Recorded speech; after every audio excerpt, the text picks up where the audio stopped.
नमस्कार दोस्तों, मैं अपने YouTube चैनल प्रयास मंत्रा पे आप सबका हार्दिक स्वागत करता हूं। दोस्तों, जो सीरीज हमने चला रखी है उस सीरीज की एक नई वीडियो आप तक पहुंचाने का प्रयास है और वो वीडियो आज हिंदी साहित्य का इतिहास की जो सीरीज चल रही है उससे संबंधित है। उम्मीद कर रहा हूं कि पिछली जो वीडियो है वो आपको अच्छे से समझ में आ रही होंगी, आप उससे लाभान्वित हो रहे होंगे। चलिए, समय का थोड़ा देखते हुए हम अपनी वीडियो स्टार्ट करते हैं। आज का लेक्चर जिसमें 20 महत्वपूर्ण क्वेश्चन आप तक पहुंचाने का प्रयास है। तो चलिए स्टार्ट करते हैं। पहला क्वेश्चन, सरोज चरित्र किसकी छायावादी कविता में आया है? यानी छायावादी कविता जिसका है 1918 से 1936। इस छायावादी कविता में ये एक कवि है सूर्यकांत त्रिपाठी निराला, इन्हीं की पुत्री का नाम है सरोज। एक हिंदी साहित्य का पहला बेलेड या शोक गीत भी यही है। शोक गीत या बैलेड इसी को कहते हैं।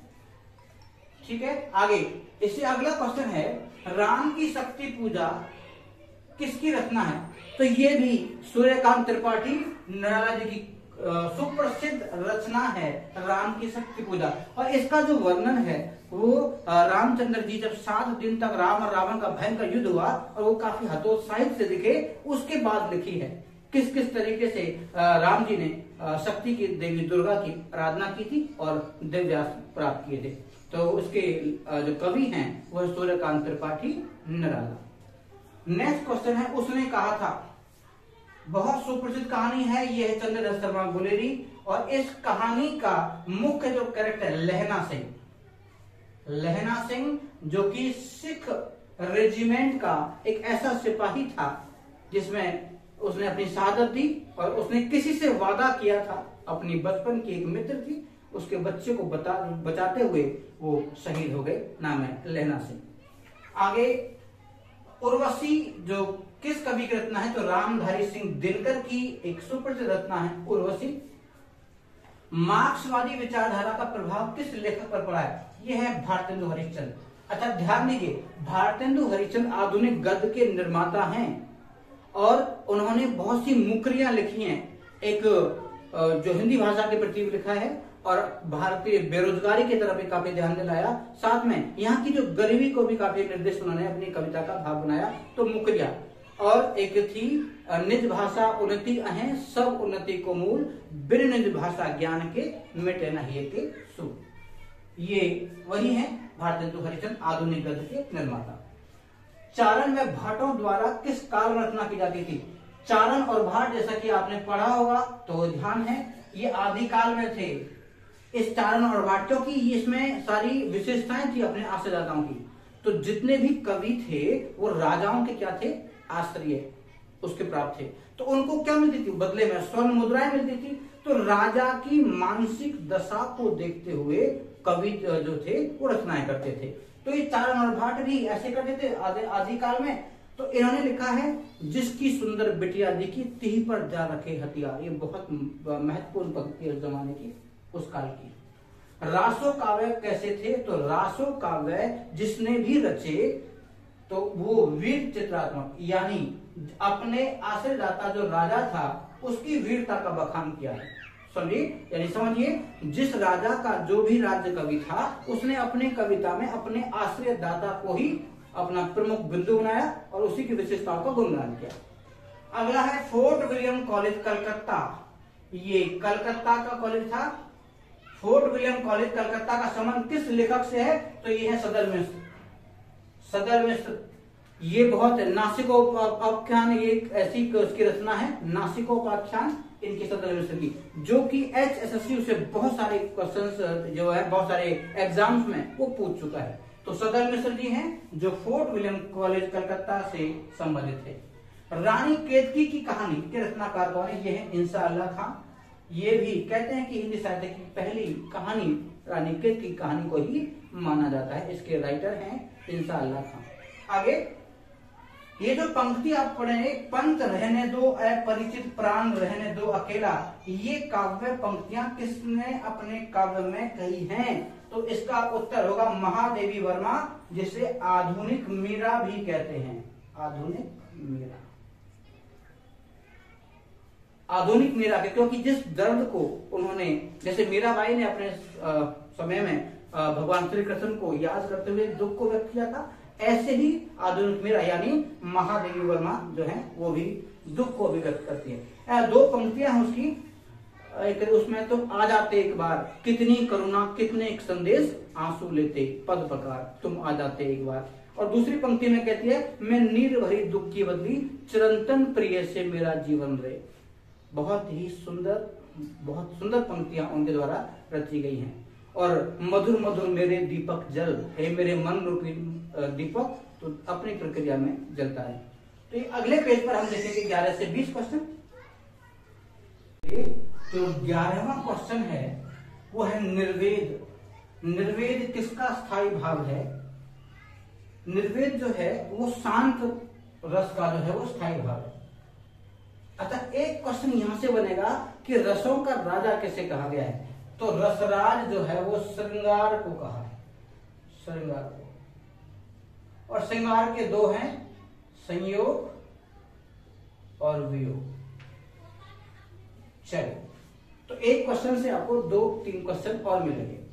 आगे पंचतंत्र के लेखक कौन है? तो ये पंडित विष्णु शर्मा हैं। ये इन्होंने पंचतंत्र को लिखा था। पंचतंत्र में कहानियां हैं और 25 कहानियों का संग्रह है। ठाकुर का कुआं की विधा क्या है? ठाकुर का कुआं एक बहुत चर्चित कहानी है, वो है प्रेमचंद की, और इसकी विधा है कहानी, स्टोरी है। और कहानीकार यानी इस काव्य के शिरोमणि प्रेमचंद जी के द्वारा लिखी है ठाकुर का कुआं। आगे है ठलुआ क्लब, किस निबंधकार का निबंध संग्रह है? आप देखें निबंधकार है तो ये गुलाब राय का। ठलुआ क्लब यानी जो तुकान प्रवृत्ति के व्यक्ति हैं, जो अपने ही परिप्रेक्ष्य में कुछ वैसी रचना लिख देते उनको कहा है ठलुआ क्लब। आगे बढ़ते हैं। सूर सागर काव्य में कितने पद हैं? बहुत ही इंपॉर्टेंट क्वेश्चन है सूर सागर वाला क्वेश्चन। तो कहते हैं कि सूर सागर में 1.25 यानी 1,25,000 पद हैं। एक सवाल यहां से बनता है कि सूरदास कहाँ के जन्मे थे? तो मुख्यतः हरियाणा का डिस्ट्रिक्ट है फरीदाबाद, और उसी का बल्लभगढ़ प्रांत का जो शहर है उसी के निकटवर्ती गांव में सी, उसमें जन्मे थे। और उन्होंने ही इसको सूर सागर को साहित्य लहरी इनकी रचना की है, और उसमें 1.25 लाख, इसको 1.25 लाख पद भी आप कह सकते हैं। उर्मिला ऐतिहासिक चरित्र को किसने वर्णित किया है? बहुत ही इंपॉर्टेंट क्वेश्चन। ये मैथिली शरण गुप्त जी की एक अमूल्य कृति महाकाव्य है उर्मिला। आपको पता होगा कि उर्मिला कौन थी? तो उर्मिला थी लक्ष्मण जी की पत्नी, जो उनके वियोग में 14 वर्ष तक विलाप करती रही, और उसी को ही मैथिली शरण गुप्त जी ने अपने काव्य में स्थान दिया है। और इस महाकाव्य का ये प्रमुख चरित्र है, ऐतिहासिक चरित्र। ऐतिहासिक मतलब इतिहास से संबंधित। नारी तुम केवल श्रद्धा हो, ये कथन किस कवि का है? तो नारी तुम केवल श्रद्धा हो, ये जो कथन है ये है प्रसाद का, जय मतलब जयशंकर प्रसाद। इनकी पुस्तक है कामायनी, उसमें एक श्रद्धा खंड है, उससे ली गई है कि नारी तुम केवल श्रद्धा हो। तो क्वेश्चन यहां से पूछेगा कि जो कामायनी है उसमें कितने कैरेक्टर हैं? तो आपको पता होगा कामायनी में 6 मुख्यतः कैरेक्टर हैं। एक है सबसे पहले भगवान मनु, उनकी पत्नी इड़ा, उनकी दूसरी पत्नी जो रानी थी वो श्रद्धा, साथ ही साथ में उनका एक बेटा कुमार, और 2 उसके मातुल यानी मामा, उसका नाम है आकुली और किलंत। तो 6 कैरेक्टर को उसमें प्रतिबिंबित किया गया। आगे बढ़ते हैं। रामचंद्रिका किस काल की रचना है? अब देखिए, रामचंद्रिका जिसे कठिन काव्य का प्रेत कहा जाता है, कठिन काव्य, उसमें ग्रामेटिकल भी और बहुत शब्दावली भी काफी कठिन है, और वो केशव दास जी हैं। तो केशव दास जी जो है वो रीति काल के बहुत ही कठिन जो कवि थे, उनकी जो शैली है और उनकी जो भाषा है काफी टिपिकल है, इसीलिए उनको कठिन काव्य का प्रेत कहा जाता है। आगे बढ़ते हैं। रस को काव्य की आत्मा किसने माना है? तो रस को काव्य की जो आत्मा है वो भरत मुनि ने माना है। ठीक है, भरत मुनि जो है वो रस से दांत के हैं, उन्होंने काव्य की आत्मा माना है। और इसका आखिरी का 20वां जो क्वेश्चन है, जल में कुंभ, कुंभ में जल है, बाहर भीतर पानी। एक रहस्यवादी कवि है, तो ये पंक्ति है रहस्यवाद की, और जो रहस्यवाद लिखने वाले हैं वो है कबीर, जिन्हें एक विद्रोही कवि के नाम से हम सब जानते हैं, क्योंकि जन्म 1398, मृत्यु 1518, लगभग 120 वर्ष जिए और हिंदुस्तान के जितने भी पुराने आडंबर रीति जो ढकोसले थे उन पर तीखा व्यंग्य करने वाले यही एक कवि हैं।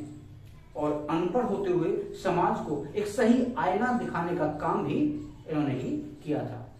तो ये था हमारा आज का लेक्चर, जिसमें हमने 20 महत्वपूर्ण प्रश्न आप तक पहुंचाए।